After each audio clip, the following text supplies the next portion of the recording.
So yan, push mo yan.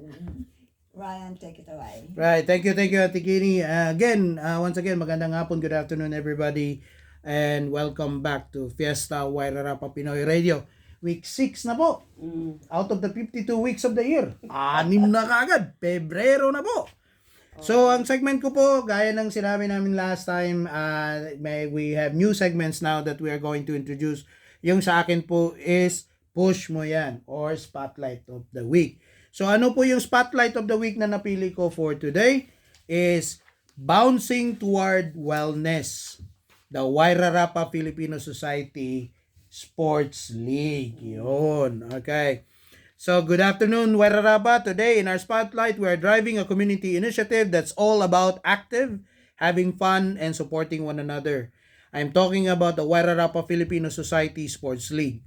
This is a vibrant program that brings people together through basketball, volleyball, badminton, darts, and senior bowling. So, specify ko lang yung word na senior, kasi para po yan sa mga members ng community po ng Wairarapa above 40. Above 40. Hindi ba ako kasali? Hindi retiree. Akala ko 60, above 40. Hindi. Kasali ka doon, ha? Oh, Pero lag, of course, kasali. kasama yan si Rika. Akala nyo, bata yan. Kala nyo, ha? Senior na yan, oy! So, here's the twist. So, dagdag ko lang. Bowling is specially designed for the senior members of the Filipino community, which is 40 years old and over. Lalo na, pero syempre, ang priority po natin, the older, the better. Yes. Kasi kailangan talaga yung wellness, physical wellness. That's why we have a sport for them, specifically for them. So let's explore how this league is promoting mental and physical well-being for everybody, from the young to the young at heart. So yung Wairarapa Filipino Society Sports League was created with one goal in mind: to build a stronger, healthier, and more connected community. For the Filipino community, sports is more than just games. They are a way to celebrate culture, stay active, and foster relationship. From the fast-paced action of basketball to the strategic focus of darts, this league offers something for everyone regardless of age or skill level. So, umpisa natin with basketball. So, basketball is a sport that is deeply rooted in Filipino culture. So, this is for the benefit of our Kiwi friends listening today. Basketball is our primary sport. It's known for Filipinos. Are highlight and drawing players of all ages. It's not just about physical benefits like improved cardiovascular health and coordination, but also mental boost that comes from teamwork, camaraderie, and the joy of playing together. Yan yung basketball po. Next is our volleyball. This sport is all about teamwork and communication, and it is a fast-rising sport in our home country, the Philippines. We have professional volleyball players now in the Philippines. Way back before I migrated here to New Zealand, hindi pa uso yan. Amateur sport lang yan. Ngayon, it's a professional sport na. Is it because not many people around at this time? Marami na rin tayo. Hindi lang talaga mahilig. Sa totoo lang. Okay. So, whether you're spiking the ball or setting up a teammate, volleyball is a fantastic way to build social connections while improving flexibility, endurance, and overall fitness. It's a sport that brings people together both off and on court. And then yung bowling. Okay. So, next is bowling. This one specially designed for the senior members of the community. Bowling is a low-impact activity that's perfect for staying active while being gentle on the joints. Joins talaga? Yeah, it's a great way for seniors to improve focus, hand-eye coordination, and even muscle strength. But beyond the physical benefits, bowling nights or evenings or afternoons are a chance for our elders to socialize, share stories, and enjoy some friendly competition. It's a wonderful way to keep our seniors engaged, healthy, and connected to the community. Right, the next sport is badminton. It is another standout league. This fast-paced sport is full body workout that improves agility, reflexes, and cardiovascular health. It's also a mental game requiring quick thinking and strategy. Whether you're playing singles or doubles, badminton is a great way to stay sharp and have fun. So, pag-usapan din natin yan in detail when it comes to the registration and stuff. And finally, darts. This is the new sport that we are going to introduce in 2025. Interesting. So, shout out kay Jesse Bumanlag, who's the coordinator, the appointment coordinator for the darts competition. Nice. He's so excited in taking on this role. And, congratulations and thank you to you, Pax, or Jesse, for stepping up to run this one. Ang kagandahan pa nitong darts, as a new introduction, looks simple, but it requires incredible focus and precision. Playing darts can improve concentration and reduce stress. Not unless may tinamaan ka ng dart. Stressful yun. All while providing a relaxed environment to connect with others. It's a perfect example of how the league caters to a wide range of interests and abilities. So yung dart in particular, open siya to both male and female. And then ang process na ginagawa ni Pax ngayon, lalagyan na ng ranking para mapasama siya doon sa RSA darts. So meaning sino yung nag-champion o nag-top 5, pwede talagang buuing team para mag-compete dyan sa local RSA natin. So may ages ba? Wala, open siya. Open siya. Oh, that's good. Kung may magaling na bata na 16-year-old who wants to play dart, and magaling talaga, pwede siyang i-join. Ang ano lang naman sa age, if we start talking about darts, kailangan lang ng parental consent. Kasi RSA, bar yan may inuman. May inuman yan kung may 16-year-old ka, dapat may parental guidance or parental consent. So, syempre, yung adult na teammate, pwede yun siya mag-guide. Bawal uminom, yung mga ganun. Baka influencer. Wala, bitaw si nanay mo. Papainumin yung bata. Nasubukan mo na ba, right? Have you been there? Darts once just for social pero yung competition wise, so we have a few members of our community who are actually competing, including Jesse himself. Okay, that's good. So yung isa si Irvin. Irvin is good. playing. Yeah. So which is really good. So darts, if we go into specific, it's an open. So expression of interest, nag-post na tayo sa Facebook. Those who are interested. Pero kung gusto niyo ng official registration, that would be on March 1 sa opening day ng Sports League. Okay. So wala munang laro yung dart sa day 1, pero sa day 2, meron na.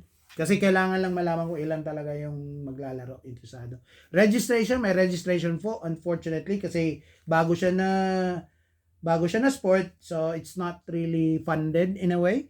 So registration is essential for this sport, those who want to join. Magkano? So $30 per person. But that's for the whole duration of the league na. So which is about 8 weeks. Oh, that's 2 months. O 7 weeks. 2 months yan na games na walang sawa. Hindi siya one-day league. Okay. So $30 po bawat participant. Right. Next, yung badminton. So yung badminton na launch na natin yan last year. Pero ginawa nating singles. We learned a lot about badminton. It was really a struggle to organize it. But eventually we finished it, pero maraming mga default. Yeah. So it was quite medyo tumultuous, so to speak, because of those schedulings. So kasi ang iba naglalaro kasi ng volleyball. So basketball. I have set conditions now. Kung volleyball ka talaga, o basketball ka, basketball. Ang basketball players pwede talaga maglaro ng badminton kasi hindi conflict ng schedule. Ang volleyball lang talaga. So we have to choose. Ayaw ko yung join ka ng volleyball at the same time join ka ng badminton and yet magde-default ka ng isa for the sake lang na laruin yung kabila. So doon lang sa magiging challenge yan based on the basis of the schedule. Not unless pwede siya maglaro during basketball, which unfortunately hindi natin magawa. So ang magiging format ngayon ng badminton is actually doubles. So ang registration niya same March 1 din. Same din? Okay. Same din. And then there would be a registration of $15. $15 lang siya. Registration sa badminton. badminton. So it's cheaper. Okay. So the registration is on a per game. No. Sa whole The league na whole yun. league na. Hindi siya katulad ng mga traditional one-day league ng ibang mga Filipino community that they charge a one-off. Like, ang isipin mo, we will discuss it later. I will explain it to you in a little bit. Pero for badminton players, it's $15 per person. So that's $30 still. Pero dalawa kayo na Kasi both player. sila. So 30 pa rin siya. So that would cover officials, yung mga ganun. At saka yung rent ng venue. Oo, kasi you have to rent the venue. We have to rent the venue.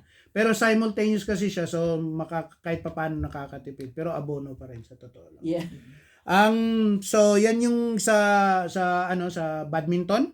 So mix yan siya. So walang problema if you partnered up with a opposite sex or basta magkaiba kayo ng sex, so same sex, absolutely fine. Ang dami na kasi ngayong gender. So you can absolutely play. I'm trying to figure out whether we can include a youth one. Okay. But I think I will. May youth siya. Kung youth siya, libre. Walang registration to absolve the parents some Basta extra cost. below 16? No, hindi 16. 14 yata yung nilagay ko sa schedule. Below 14. Below 14. Kasi meron tayong mga 7-year-old eh. Iisipin mo 7-year-old, ilalaban mo ng 14-year-old. Di ba? Sige. So, i-categorize ko lang sila accordingly. Depende sa registration. So, when you register on March 1, tatanungin ko yung name, yung age, at saka kung saan kita ilalagay. So, a 14 can be paired with a 7-year-old. Para lang maging match yung So, I will be deciding who to pair. Hindi sila pwedeng mag-pair. Hindi sila pwedeng Mamili. Kasi baka yung sa open, parehong malalakas. Tama. Alam ko naman kung sino yung mga player na magagaling eh. So ako yung mag-pair para matuto din yung yung kalaro. Kasi lalo na pag doubles para hindi masyado pagod. Kasi last year nag-singles. Grabe. Ang gratulong pa. Ako naubusan talaga ako hangin. Grabe. Maganda pag ikaw ang kukuha ng mapair para even ba? Para walang bias talaga. Ako yung magde-decide para wala silang reklamo. Kung magrereklamo man sila sa akin lang. Ako yung sisisihin. So, which is fine. Baka kasi meron dyan mga stage parents eh. Lalo na sa bata. Ang pangit ng pinares ni Ryan. Mga ganun. Ayan. Sige. Sa sunod kayo ang maglaro kung gusto nyo. They actually enjoy that because I visited and I talked to one parent. They love the new way of us doing sports that you're involving the little ones. Yeah. So actually, the credit is not just sa akin or totally hindi talaga akin.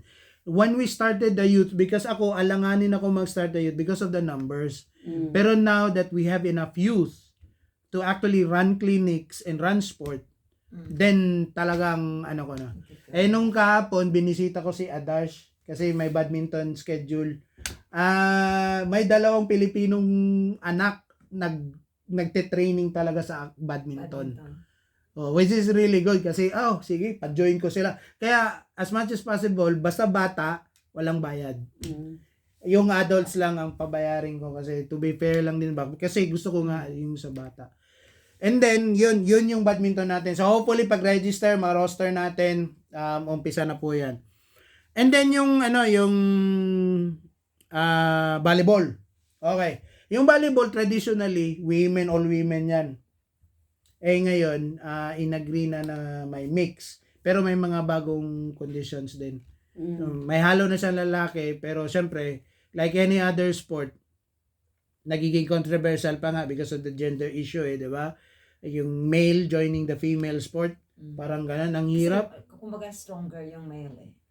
Genetically, physiologically, stronger talaga sila. Pero, alam mo na, kayo kasi, lumalaban kayo ng equality. Ang mga babae. So, hindi na tayo dadaan doon. So, lagyan lang natin ng control yung mga male players ng volleyball. So, nag-develop si Paula Cabiga, who is our sports coordinator, some restrictions when it comes to male volleyball players na. So, it will be posted on each group page or messengers. to let them know their particular roles. Very specific talaga. Andun talaga siya sa ruling. So meaning, meron talaga tayong rules na dapat nilang sundin. Kung hindi nila sundin, pwede talaga silang i-suspend. Kung Or point sa opponent. Parang ganun.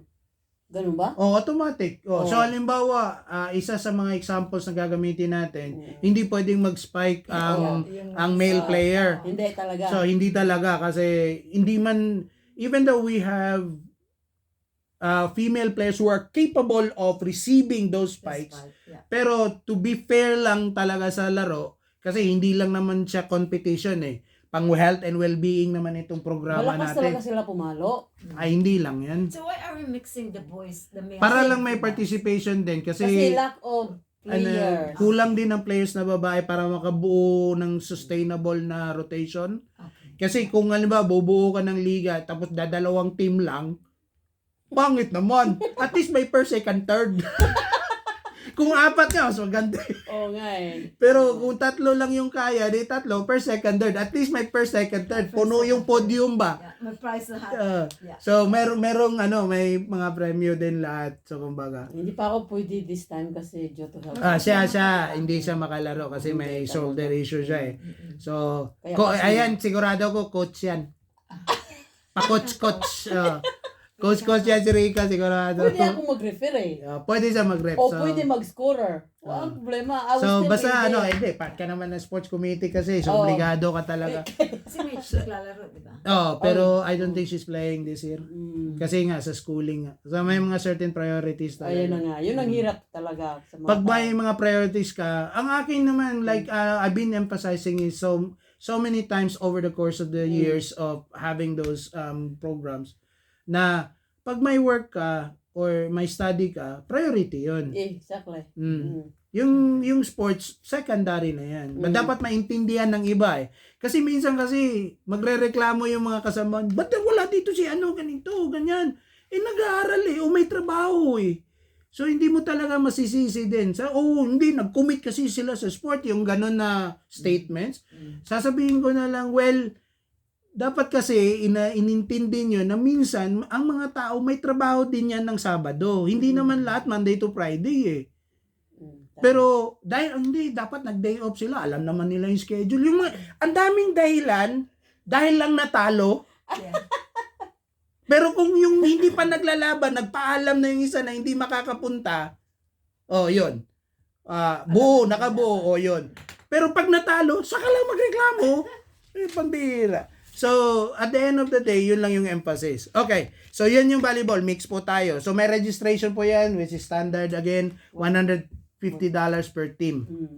So, basically, ang volleyball yung nagbabayad ng venue at saka mga officials. So, yun? Of course, meron din cost ng trophies, mga ganun. Meron ba tayong sponsors? Wala pa, nag-negotiate pa ako. Mahirap ngayon kumuha ng sponsor. Hindi ko naman masabing kuripot, nagdadalawang isip would be the term. Okay. Pero meron tayong makuha tagalabas, why not? Ako kasi hindi, Wairarapa will always be the first option. Wairarapa will always be the first option for me. Yan yung responsibility ko is to find funding, right? Yan yung role ko.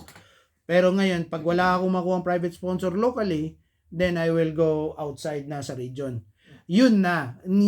Diyan na nagkakagulo Pag kumukuha ka kasi ng sponsor outside the region, nagseselos na yung mga taga dito. So, I will give them the opportunity of first option. Yeah. Pag ayaw nila, then maglabas na ako. So, we don't have choice talaga. So, may courtesy talaga na dadaan muna ako sa kanila. So, yun lang yung sa sponsorship. So, ang huli natin na sport or yung main event is yung basketball. Now, yung basketball divided into two yan. May open basketball tayo, which is yung para sa mga adults, at meron ding youth. So, yung youth, parang set na yon. Yan siya. Yung youth, walang bayad yon. Again, basta youth, walang bayad. Ilang timbang youth natin? Parang 2 ata na buo ni Boyet. So, which is really good. So, kung ako nga, as much as possible, kung pwede pang makakuha ng mas marami, kahit tagalabas, para makabuo lang pa ng isang team, makatatlo man lang, ay, gustong-gusto ko yun. Kasi para talaga masana yung mga bata. Mm. Kahapon nga, nag-comment ako kahapon, Sunday, naglaro sila ng basketball, nagpa-practice sila. Yung mga bata. O, mga bata. Oo. So, laro mga bata, may mga adults na kalaban. Tapos nag-comment ako kay, sino ba yung kausap ko doon kahapon? Si Aldrin, at saka si Boyet. Sabi ko, Drin, tingnan mo, Drin, yung bata, nagda-drive, hindi binabantayan. Yung pinapadiretso lang yung bata para makashoot. Oo. Sabi ko, yan ang mali. Dapat sinusupalpal nila. They have to treat it as equal. Yeah. Pagbigyan lang nila, wag lang talaga yung Physical na talaga. physical masyado. Oo. Pero give them like the defense that they actually need to actually The learn. foundations of Yung sa foundations ng game. Tapos natawa ako kasi nagkataon, ito shout out na lang din. Ang nakahawak ng bola si ano nga yung pangalan ng panganay ni Odi? Si Thomas. Si Thomas ang may hawak ng bola. Tapos yung nagmamatay yung tatay. So diretso lang. Hindi na binantayan ng tatay. Yun lang. Tapos sa kabila din, si Manuel. Oo. So, Si Manuel, anak ni Mar. Di pinapadiretso lang din, walang nagbabantay. Sabi ko, bantayan yun para matuto yung bata. Oo. Yeah, but that's a really good thing. So, anong start ng age group ng bata na kasama? Parang Seven? ang nag-ruling ni 16 and under yata ang ruling ni parang. para parang ma-consider sa youth. Okay. O 15 and under, I'm not really sure. Kompleto ba silang 5? Ay, hindi ko alam kung nakabuo. Basta ang my understanding is nakabuo ng 2 team. Okay. That's good. Then, whether the number or, yung quantitative demos, I'm not really sure how many. Mm. Pero, kasi, talagang focus ni Boyet sa youth. Pero, minsan kasi, di ba, sa open kasi, andyan din yung youth, pinapalaro din. Meron din. Hindi, kasi yung iba pinapalaro, yung mga ibang bata ba, pinapalaro na nila sa open. Mm. So, minsan ako, alam mo na mga Pinoy, pag naging very competitive na, pati bata, papatulan na. Yung meaning, yung talagang physical ang laro ba. So, which is, we just need to be careful about the disparity kasi bata yan. Pero not to the extent din na hindi mo bantayan. Mm. So, may bantay din, parang ganun. So, we just need to be mindful about that one. And I'm pretty sure Boyet is already on top of it. So, walang problema yun. So, yun yung sa basketball. So, yung basketball po, may registration po yan. Everybody's already been made aware. It's 250 as agreed by the executive committee. Mm. Kasi pinag-uusapan yung 300 o 250, di ba? 300 or 250. Basta ang importante, minimum of 6 teams. 250, basta minimum of 6 teams, okay lang yun. 250. So, ilang team ba ngayon ng basketball? 6. Umabot talaga. Kasi kung ang condition kasi nung pag hindi umabot ng 6, huhugot ng tagalabas. Kaya nagbuo ng 6 para walang makapasok na tagalabas. Pero kasi loso din kasi ang Wairarapa eh. Tagalabas means Mga outside Wairarapa. Outside Wairarapa. Outside Wairarapa. So, ibig Because sabihin, from Wellington, hindi tayo pag kulang, ang decision is to be non-exclusive. Pero as much as possible, talaga Wairarapa kasi ang target ng well-being program taga Wairarapa eh. Pero dahil Pilipino din yung ibang team, pwede din talaga sila mag-join. Pero ang sabi ko kay Boyet, buuin mo lang hanggang 6. And that's it. Kung makabuo tayo dito sa Wairarapa ng 6, then absolutely fine. Sa dami ba naman ng players natin ngayon, wala talagang problema. that's good. Yeah. So yun yung basketball. So, yun lang po yung spotlight natin, yung sports league natin. So, abagan. So, yung mga hindi naglalaro, meron po kami mga konsolasyon. Yan, dyan po ang Filipino food. So, kung gusto niyo kumain ng kwek-kwek o ano nga yung mga binebenta pa maraming Filipino Pinatan. street food na and desserts na binebenta po during the games. So, sana makuha ko rin si Camille para may Filipino barbecue din. Yun, masarap yun. Grabe, ang sarap. Hindi ko pa nakausap si Camille. Kakasal lang kasi nila eh. Oo, Diba? So, ano rin. Pero pag nakausap ko na, well and That's good. good, huh? So, meron pa tayong ilang linggo? Dalawa? It started Tatlo. Tatlo pa. March 1, March 1. March 1. So, 3 weeks, including this week, 3 weeks. Mm. So, we just need to set it up para yung opening games. Kasi wala pang program eh. Bubuo pa ng program si Boyet yata, at saka si Paula for that. But anyway, yan lang po. So, mga events na announcement lang, yung sa akin, yung Eraserheads, wag nyo pong kalimutan. Okay. Wag nyo pong kalimutan. Eraserheads po, this coming March 15, 2025. Again, nakalimutan ko na naman yung mga presyo. Dapat pala sinusulat ko yung mga presyo. Huling. Ano yung music? Hindi, ang ano ko, text yan, te. May tumawag. Wow. Sandali. Kasi, kaya lumalabas siya. Sandali, mga listeners na po natin.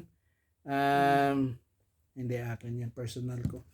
Sorry about that. So, Eraserheads, March 15, 2025. Again, next week ko na lang i-announce yung mga presyo ng ticket. But if you wish to buy tickets or make inquiry about how much the tickets are, please contact Sheila Cavinta of Silhouette Productions, or you can course your inquiry through me, through my mobile number or messenger. So, yan lang po sa akin. Balik sa'yo, Ate Kim. Right. Don't you have any shout-outs? Yeah. Okay, wala na. Okay, good one. Let's have the second song, and this is called Panaginip by Iluna. Kilala niyo yun? Hindi ko kilala yun. Hindi Okay, rin. there seems to be a new singer, Filipino singer, but let's listen to him or to her, Panaginip by Iluna. Dreams. Wala na tayong shout out eh. Nakalagay kasi dito. Ay, Shout out by her. Oh, pwede kang maglagay talaga. Pero halimbawa, if you ang akin lang is kung halimbawa mag-shoutout ka for your family, at least once a month pwede. Pero hindi every week. kung special lang shout out mo. Para Special ganun. lang. So, this week hindi ko gagamitin. Well, that's good idea. Next week ko na gagamitin Valentine's eh. Yeah, that's good. That makes it more special. Yeah. Kasi kung paulit-ulit lang, 52 times in a year, parang sasawa na rin yung mga tao.